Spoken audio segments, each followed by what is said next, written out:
हाँ, तो सिंटैक्स के बारे में हम लोग पढ़ेंगे। अब देखो क्या है, ये सिंटैक्स को जानने से पहले हमें फ्रेज स्ट्रक्चर ग्रामर क्या है ये भी जानना पड़ेगा। फ्रेज मैं यहाँ लिख रही हूँ, फ्रेज स्ट्रक्चर ग्रामर। जो मैं लिख रही हूँ वो आपको स्क्रीन पर दिख रहा है? यस मैम, दिख रहा गुड। इसे हम लोग पदबंध संरचना व्याकरण भी बोलते हैं।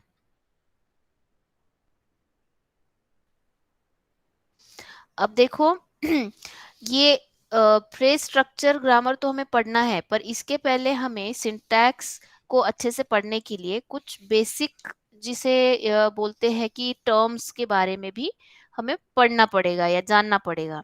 तो देखो सबसे पहला है आपका वाक्य और पदबंध। वाक्य और वाक्य के बारे में हम लोग सबसे पहले देख लेते हैं। तो वाक्य क्या है आप बता सकेंगे क्या?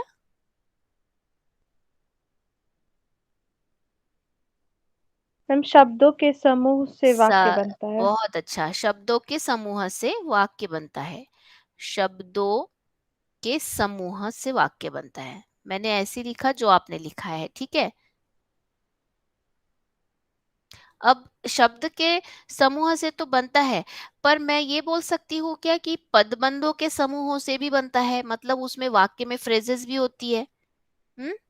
यस मैम, और होती। हाँ, और उस पदबंधों के समूह से भी वाक्य बन सकता है।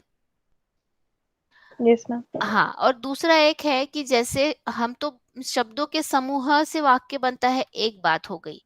पर रितिका आप मुझे बताइए, क्या मैं ये वाक्य बोलती हूँ खाता मैं आम, तो ये क्या ठीक है क्या? नहीं मैम। नहीं है, ये भी तो शब्द का समूह है जो आपने कहा। तो यस मैम। इसे जोड़ना होना ये चाहिए। पड़ेगा। हाँ हाँ, प्रशांत बोलो। ये सुसंगठित होना चाहिए। सुसंगठित होना चाहिए, वो एक कोई पर्टिकुलर जो क्रम होता है उस क्रम में होना चाहिए। केवल यस मैम। समूह होने से काम बनता नहीं है। उस को हम बोलते हैं ना शब्द क्रम। शब्द मतलब जिसे उचित शब्द क्रम में अगर आपके शब्दों का समूह आता है तो हम उससे वाक्य बोल सकते हैं। और पदबंधों में क्या होता है, पदबंधों में भी वही क्रम होना चाहिए। जैसे कि कोई दो पदबंध है, दो फ्रेजेस है, अगर उसे उल्टा पुल्टा कर दो तो वाक्य सुसंगत नहीं होगा या फिर वाक्य अर्थपूर्ण नहीं होगा। तो फ्रेज को भी हम लोगों को क्रम में बांटना है, और शब्दों को भी हमें क्रम में रखना है। तो जैसे कि अब यहाँ मैं बता रही हूँ, बच्चा बच्चा खाना खा रहा है, ठीक है। अब ये ठीक लगता है क्या? बच्चा खाना खा रहा है, ये वाक्य मैंने लिखा, ये ठीक लग रहा है क्या? Yes ma'am. ठीक है। अब ये बताओ, बच्चा खा रहा है खाना, ये ठीक लग रहा है क्या? नहीं मैम, ये नहीं सही। नहीं, पहला ये वाला। ठीक, ये ठीक नहीं लग रहा है। अब मैं तीसरा वाक्य लिख रही हूँ, खाना खा रहा है बच्चा, बोलो ये सही है क्या? बोलते जाओ बेटा आप लोग, सही है या नहीं है? No ma'am. हाँ, वो सही नो नहीं मैम। है, अर्थ तो समझ में आ गया, पर व्याकरणिक अर्थ से, व्याकरणिक कोटियों के हिसाब से वो सही नहीं है। बच्चा खा खाना रहा है, ये भी उचित गलत है मैम। नहीं है, ठीक है ना। तो इसे मैं बोल सकती हूँ कि व्याकरणिक और अर्थ की दृष्टि से, व्याकरण और अर्थ, व्याकरण और अर्थ की दृष्टि से अगर मैं बोलती हूँ कि ये वाक्य है, तो इसे किसी पर्टिकुलर ऑर्डर में, किसी पर्टिकुलर क्रम में होना चाहिए, ठीक है। तो तभी वो वाक्य कहलाएगा। अब मैं आगे बढ़ रही हूँ। अब देखो जैसे कि हम जब हिंदी की बात करते हैं तो हमें पता है सब्जेक्ट ऑब्जेक्ट और वर्ब, ये तीन एंटिटीज मिल जाती है जो कि अनिवार्य होते हैं। सब्जेक्ट, उसके बाद है ऑब्जेक्ट और उसके बाद है वर्ब। सब्जेक्ट का मतलब उद्देश्य, ऑब्जेक्ट का मतलब है कर्म और वर्ब का मतलब है क्रिया। तो ये तीन तत्व मिल जाते हैं। तो अब देखो हिंदी में ही नहीं, अंग्रेजी में भी यही तत्व है, मराठी में भी यही है, गुजराती में भी यही है, सब्जेक्ट ऑब्जेक्ट और वर्ब। अब ये जो सब्जेक्ट ऑब्जेक्ट वर्ब है, तो मुझे बताइए कि इंग्लिश और हिंदी में इनका क्रम क्या समान होता है क्या? आपको जल्दी बोलना है। नो मैम, समान नो नहीं नो होता। नहीं होता है, समान नहीं होता है। मैंने कहा कि राम ईट्स मैंगो, राम आम खाता है, ठीक है। तो राम क्या है यहाँ पर? सब्जेक्ट है। ईट क्या है? वर्ब है। और ये ऑब्जेक्ट है, ठीक है। अब यहाँ पर देखो एस और क्या? ऑब्जेक्ट और ये वर्ब। हम्म तो आपको समझ में आ गया कि इंग्लिश में जो ऑर्डर है वो SVO मतलब सब्जेक्ट वर्ब ऑब्जेक्ट है, और यहाँ पर SOV है, राम आम खाता है, सब्जेक्ट ऑब्जेक्ट वर्ब है, ठीक है ना।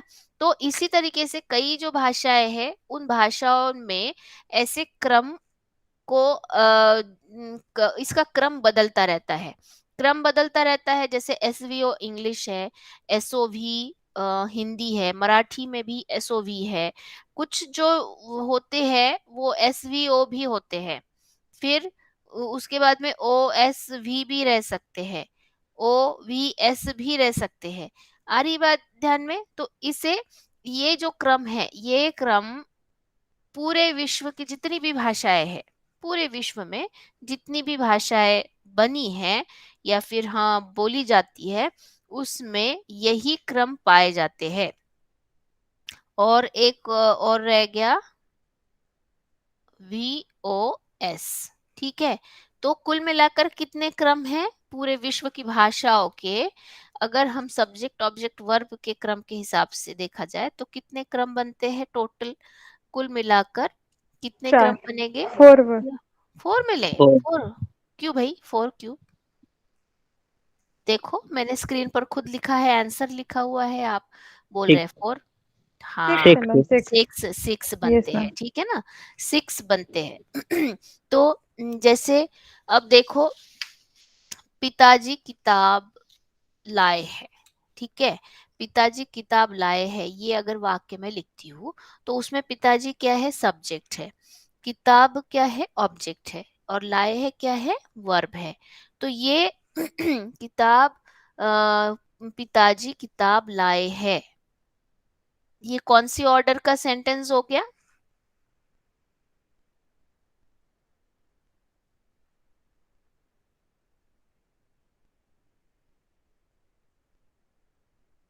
Subject object verb. Subject object verb, ठीक है। तो इस तरीके से ये केवल मैंने उदाहरण दिया है। अब ये जो पूरा का पूरा ऑर्डर है, ये कोई बहुत मतलब कठिन नहीं है कि भैया इसमें से कुछ समझा नहीं है हमें, या फिर हम लोगों को तो पता ही नहीं था। तो ये तो सब पता है, सिर्फ आपको ये ऑर्डर के बारे में नहीं पता होगा कि 6 तरीके की विश्व भर में भाषाएं जो बोली जाती है उसमें 6 तरीके के ऑर्डर्स होते हैं। तो इसमें एक जब हम लोग अभ्यास करते हैं इस स्ट्रक्चर का, तो हम ये पाते हैं कि एक तरीके से एक हायरार्चिकल सिस्टम बनी है। हायरार्चिकल सिस्टम किस इसमें बनी है? जैसे अधिक्रमिक रूप, अधिक्रमिक रूप मतलब हायरार्चिकल सिस्टम। अधिक्रमिक रूप मतलब हायरार्चिकल।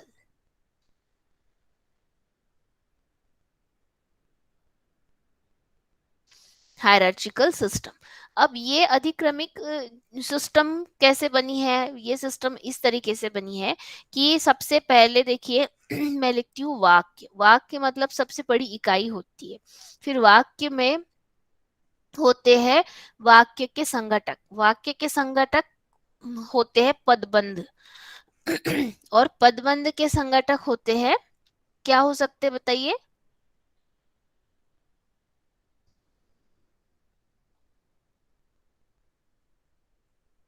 पदबंध के होते हैं संघटक शब्द।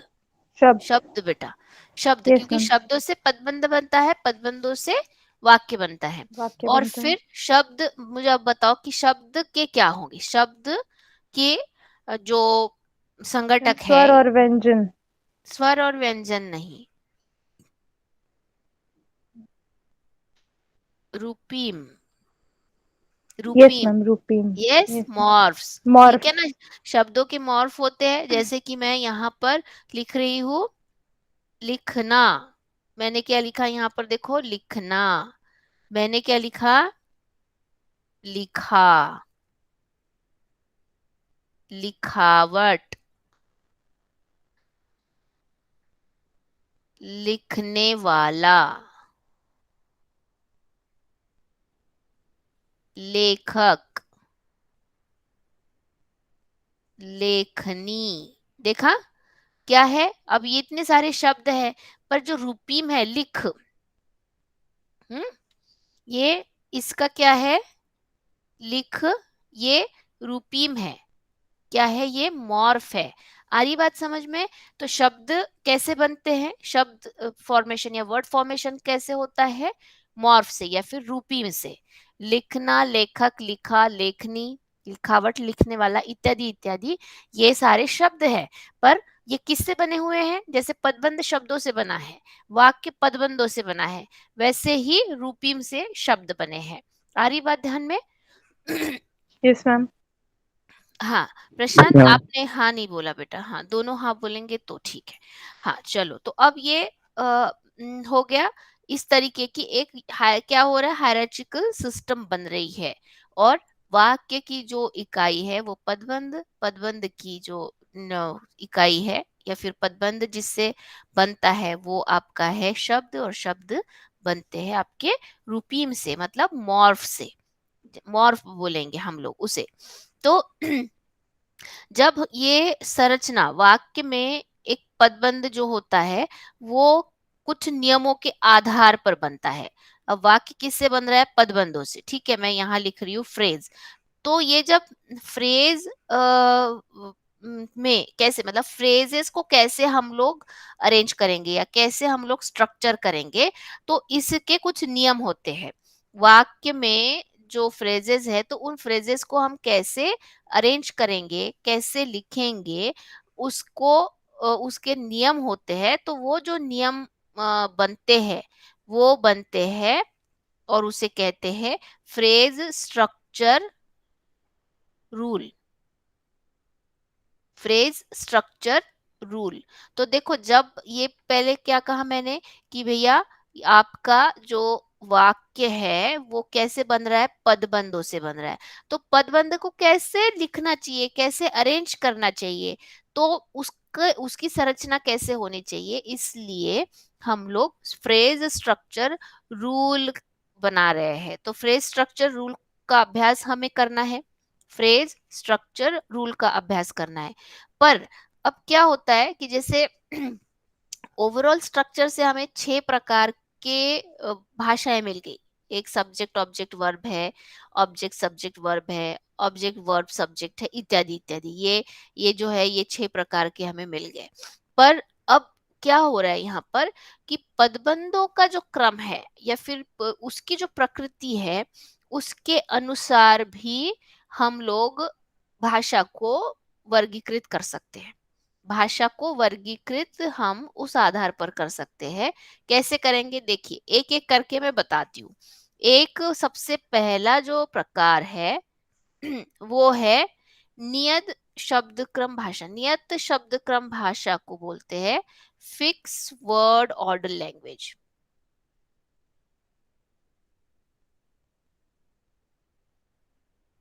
फिक्स्ड वर्ड ऑर्डर लैंग्वेज मतलब है नियत शब्द क्रम भाषा। फिक्स्ड वर्ड ऑर्डर लैंग्वेज क्या है?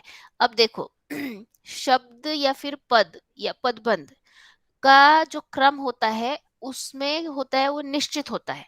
निश्चित होता है मतलब अगर मैं उस क्रम को उल्टा पुल्टा बोल दूं तो वाक्य गलत हो जाएगा।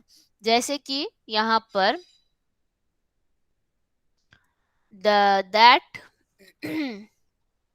बॉय इज गुड, या फिर राम ईट्स मैंगो। तो अब देखो ये जो भी ऑर्डर है, ये पूरी की पूरी जो ऑर्डर है, उस ऑर्डर को अगर मैं गलत कर देती हूँ, गलत कर देती हूँ in the sense is good that boy, तो अब समझ रहे हैं आप, यहाँ पर ये गलत हो गया है, पर ये वाक्य, ये संरचना सही है। राम ईट्स मैंगो को अगर मैं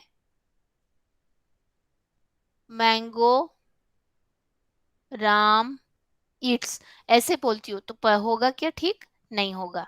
तो इस तरीके से मैंगो राम ईट्स ये भी गलत हो गया है। हाँ रितिका और प्रशांत। Yes ma'am. अब दूसरा देखो, अब ये इसे हम बोलेंगे फिक्स वर्ड ऑर्डर लैंग्वेज। तो फिक्स वर्ड ऑर्डर लैंग्वेज का उदाहरण है अंग्रेजी। इंग्लिश भाषा आपकी फिक्स वर्ड ऑर्डर लैंग्वेज है। अब दूसरा दूसरा प्रकार है आपकी relatively free word order language. Relatively free word order language का मतलब है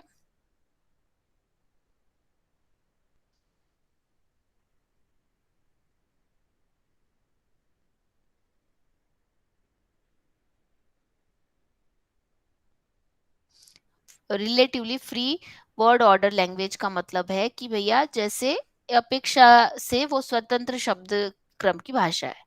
स्वतंत्र शब्द क्रम की भाषा है, जैसे कि अब ये उदाहरण देखो जो पदबंध होते हैं उसमें उसका क्रम स्वतंत्र होता है। स्वतंत्र होना मतलब अगर उस पदबंधों को, उस फ्रेज को अगर एक दूसरे की जगह से रिप्लेस भी करते हैं तो भी वो करेक्ट होता है, ग्रामेटिकली वो करेक्ट हो सकता है। देखो जैसे मैंने यहाँ लिखा वह लड़का अच्छा है, वह लड़का अच्छा है। अब ये उदाहरण मैंने अगर लिख दिया है तो आप मुझे बताइए ये तो सही है, पर अगर मैंने ऐसे लिख दिया अच्छा है वह लड़का, बोलिए ये क्या सही है या फिर ये गलत है पूरी तरीके से? मैम रॉन्ग है। रॉन्ग है मैम। बेटा रॉन्ग है, पर कई बार हम नहीं बोलते एक बार अच्छा है वो लड़का, अच्छा है वो लड़का, बोलते नहीं, बोलते वक्त बोलते हैं ना। मैम आपकी आवाज रिपीट हो रही है। मेरी आवाज रिपीट हो रही है? आप लोग म्यूट कर लो। यस मैम अब सही है। हाँ, तो वह लड़का अच्छा है, अच्छा है वह लड़का।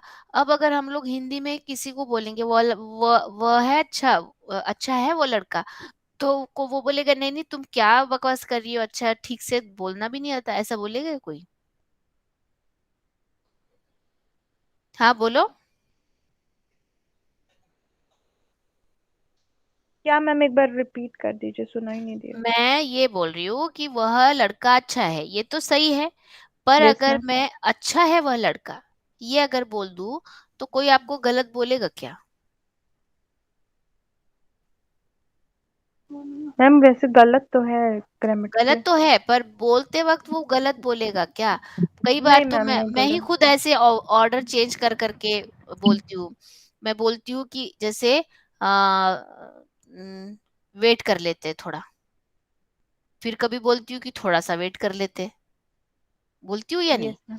फिर यस भी आप मैम। समझ जाते हैं और बोलते कि सही बोल रहे हैं मैडम, अभी है ना, हम सब लोग वेट करेंगे। मैम ऐसे डेली बेसिस पे हम लोग ऐसे ये सब बोलते हैं, मिस्टेक करते हाँ रहते बोलते हैं, हैं। तो बोलते इसका रहते हैं। मतलब क्या हो रहा है यहाँ पर, कि ये जो ऑर्डर चेंज हो रहा है ये गलत नहीं है, ये समझने की दृष्टि से गलत नहीं है। इसीलिए ऐसी भाषाओं को क्या बोलते हैं, relatively free word order language. यहाँ देखो वर्ड ऑर्डर्स है ना, ये जो शब्द का क्रम बदल रहा है, शब्द क्रम में बोलती हूँ कि ये relatively free word order languages है, अपेक्षाकृत स्वतंत्र पदक्रम भाषा।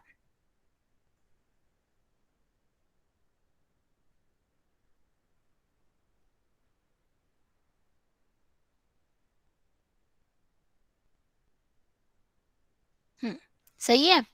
तो ये है आपका सेकंड टाइप। अब तीसरा जो प्रकार है वो है free word order language. Free word order language का मतलब क्या है, कि आप उस भाषा में शब्दों की संरचना कैसे भी करो तो भी वो सही होता है। आप बता पाएंगे क्या इसका एग्जाम्पल?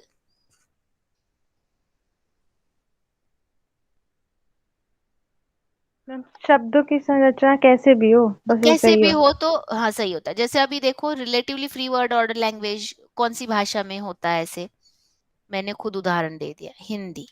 ठीक है, यस हिंदी मैम। और हाँ उर्दू में भी होता है। हिंदी और जो उर्दू है, उर्दू भाषा है, उसमें ये free relatively free word order language होता है। अब जो दूसरी मैं ये और आखिरी फ्री वर्ड ऑर्डर लैंग्वेज की बात कर रही हूँ,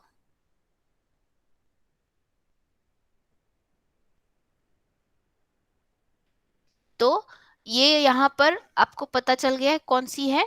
कोई गेस कर पाएगा क्या?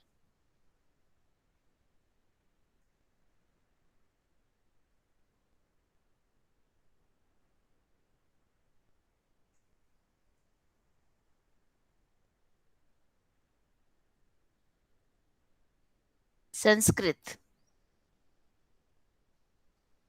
ठीक है, ये जो संस्कृत है, ये संस्कृत आपकी फ्री वर्ड ऑर्डर लैंग्वेज है। अब एक उदाहरण, बहुत अच्छा उदाहरण जो मेरे पास लिखा हुआ है वो है बालकः उत्तम अस्ति, उत्तमः अस्ति। ठीक है, मतलब क्या है इसका ट्रांसलेशन बताएगा कोई आप में से? मैम बालक अच्छा है। हाँ लड़का अच्छा है, बालक यस मतलब मैम। लड़का अच्छा लड़का है। लड़का अच्छा है। अच्छा है, अब देखो उत्तमः बालकः अस्ति, क्या मतलब हो गया? अच्छा बालक है। अच्छा बालक है।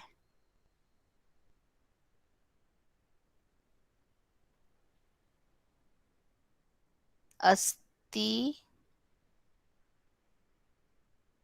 उत्तमः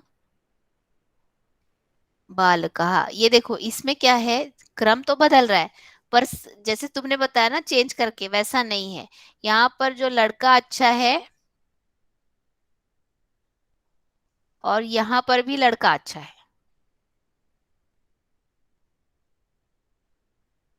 और यहाँ पर भी लड़का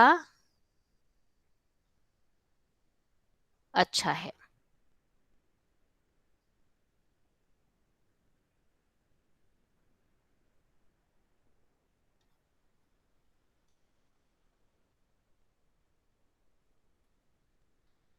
यहाँ पर भी लड़का अच्छा है।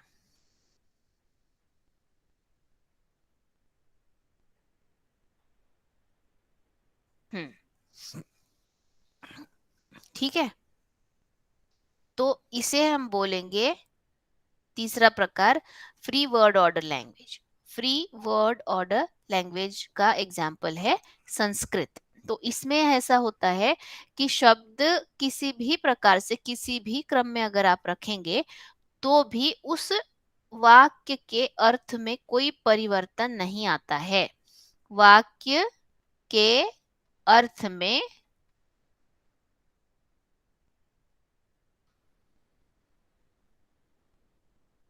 कोई परिवर्तन नहीं आता है। ठीक है, समझ रही बात? Yes ma'am. Yes ma'am. तो यहाँ पर मैं रिकॉर्डिंग स्टॉप करती हूँ।